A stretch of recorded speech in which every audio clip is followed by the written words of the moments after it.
going to be a video that basically shows my artistic process and what I do to draw. Right now, I'm basically doing some line art for the flowers on the image. Yeah, pretty typical. And just sketching them out. Usually, you should start with a sketch, always helps. Usually I sketch more. Right now I'm not doing sketching with this, but with these I'm just freehanding them. So just keeps on doing flowers for a while here. Flowers are pretty easy to do. You just do lots of lumpy things. Lumpy things are good. I go up here and fix a few parts. It's always good to go back and fix things. There were a lot of flowers in this picture.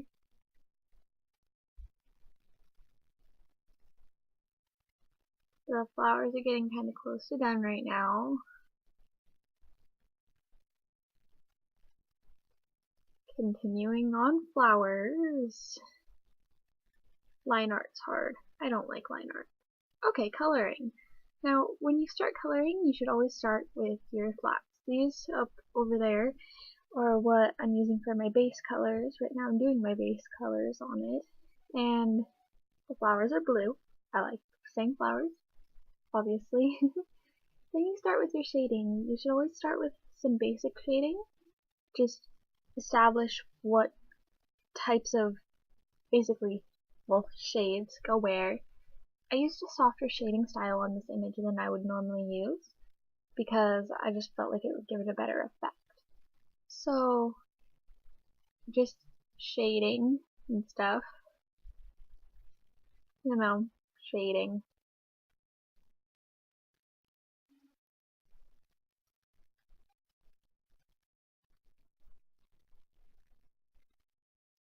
When you're shading, you should usually try and use a bunch of different colors. Using a wide range of colors is usually effective for just making the image more... I can't think of the word. But just shading and stuff.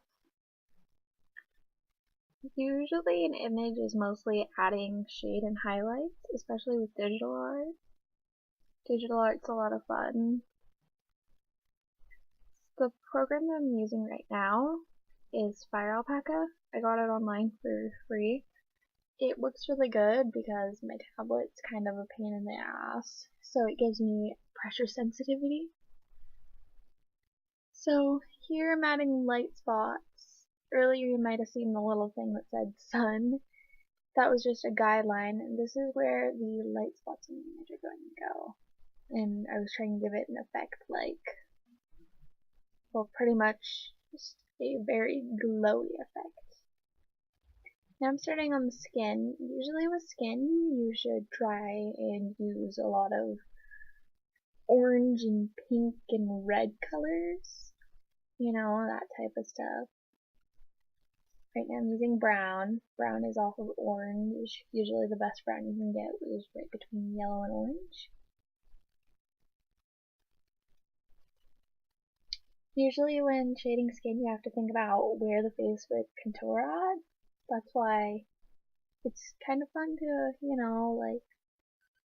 look at magazines and stuff, because that way you can figure out the human face shape.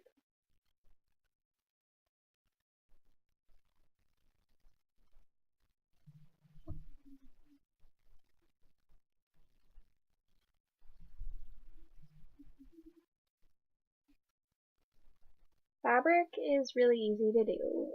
Yeah, also with the skin and stuff, you should study magazines to figure out fabric folds. That's what I originally did. It's just really kind of easy once you get the gist of it. Fabric folds are kind of difficult, but once you figure them out, they're not all that difficult. Along with fabric folds, and I didn't really do it in this picture, and along with pretty much everything, you should use kind of a zigzag palette. I can't really explain it too easily, but instead of just going straight vertically down with your colors, you should zigzag around for your colors so that you can get some more saturated shades and some less saturated shades, and always try to mess around with some of the multiply and add and luminosity and those types of things, and overlay and shade and those effects for layers. Those are a lot of fun. I mess with them a lot in graphics class. Right now I'm adding more light spots, but as you can see, the edges of the flowers are still black. So over here, I go on top of the line art and I color on top of it white. That's a pretty simple thing to do. You could just add another layer on top and put it on clipping that, or you could just stay on the layer and put it on persevere opacity, or whatever that's called. It helps to just make it fade and not have complete black lines. It just really helps. Shading hair here, usually with shading hair you should start with dark and then go another dark, go light. That's how I do it, but some people prefer to do it differently. Obviously I do hair kind of weird.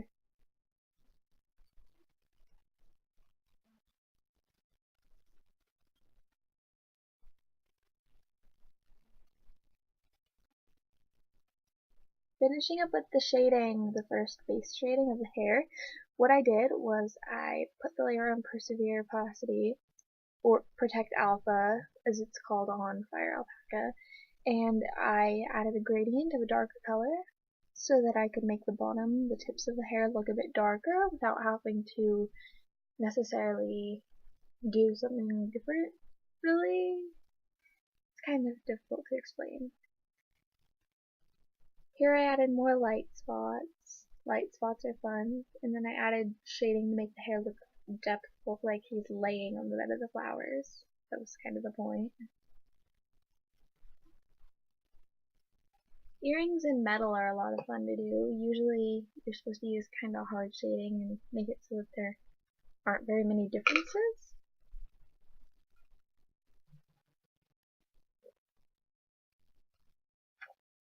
Blood spots. Yay! Those are kind of fun. Usually it's easier with a watercolor tool, but I think that I was using the airbrush and the pen in the blur tool.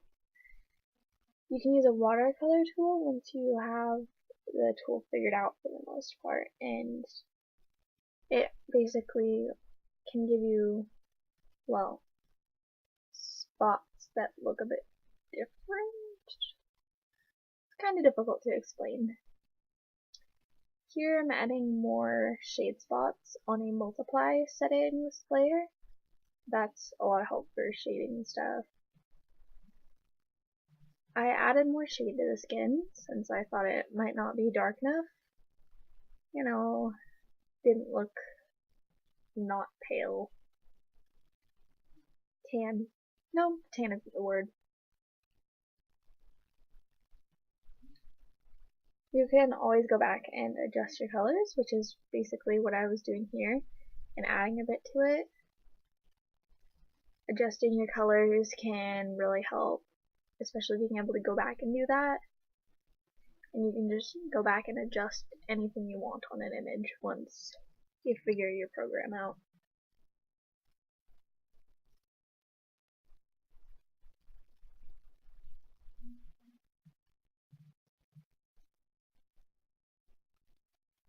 Light spots! Woo!